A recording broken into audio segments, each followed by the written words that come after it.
மீண்டுமாக ஒரு புதிய வாரத்தை நாம் காணும்படியான பலத்தை கர்த்தர் நமக்கு தந்திருக்கிறார். இன்னைக்கு பரிசுத்த நாள்.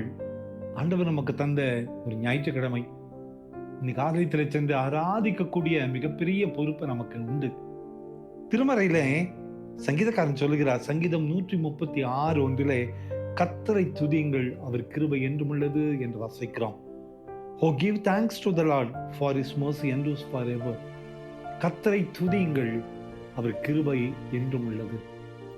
அன்பான குடும்பத்தின் மக்களை, நாம் துதிக்க பிறந்த மக்கள், துதியின் மத்தியில் வாசம் பண்ணுகிற ஆண்டவரை பார்க்கிற மக்கள். நாம் துதிக்க துதிக்க தடைகள் உடைந்து போகும். நாம் துதிக்க துதிக்க கட்டுகள் உடைந்து போகும். பைபிள்ல நம்ம பார்க்கறல, பவுலும் சீலாவும் கட்டப்பட்ட நிலையிலே சிறையிலே துதித்து கொண்டிருந்தார்களாம். ஆனால் நடந்த அற்புதம் என்ன?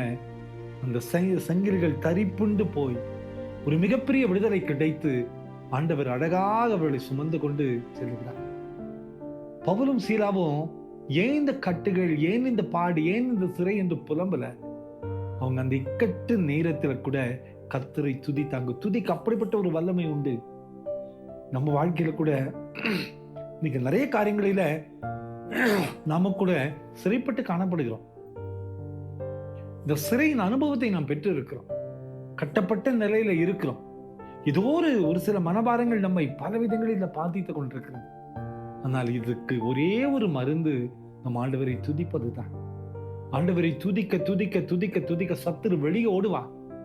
ஆண்டவரை துதிக்க துதிக்க அவருடைய மகிமை நமக்குள் வரும். அவரை துதிக்க துதிக்க ஒரு புது விடுதலை நாம் பெற்றுக்கொள்ள முடியும். இதுதான் ஆண்டவர் தருகிற மிகப்பெரிய ஒரு ஆசீர்வாதம். இந்த காலத்தை தேடி செல்லுவோம். ஆண்டவரை தொடர்ந்து ஆராதிப்போம், துதித்துக் கொண்டே இருப்போம். நமது வாழ்க்கையில் ஆண்டவர் செய்கிற அதிசயங்களை எண்ணி எண்ணி எண்ணி, ஆண்டவர் செய்ய போகிற அதிசயங்களை எண்ணி அவரை துதித்துக் கொண்டே இருப்போம்.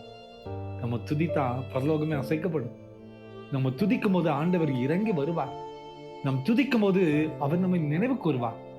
ஒருவேளை என்ன கட்டுகள் இருந்தாலும், கஷ்டங்கள் இருந்தாலும், கவலைகள் இருந்தாலும், கடன் பிரச்சனைகள் இருந்தாலும் கவலைப்படாதீர்கள். நாம் துதிப்போம். நாம் துதிக்க துதிக்க ஆண்டவரை மகிமைப்படுத்த மகிமைப்படுத்த ஒரு மிகப்பெரிய விடுதலை நாம் பெற்றுக்கொள்வோம்.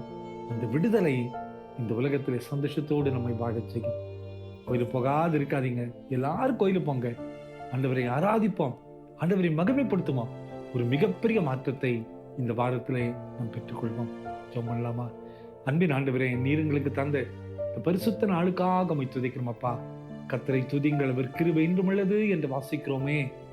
இந்த ஒரு வாய்ப்பை நீர் எங்களுக்கு தந்த கிருபைக்காய் நன்றி கர்த்தாவே.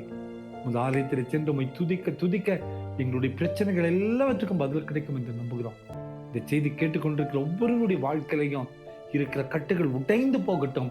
நாங்கள் துதிக்க பிறந்தவர்கள், உம்மை துதிக்க அறிந்து கொள்ள பலன் தாரும்.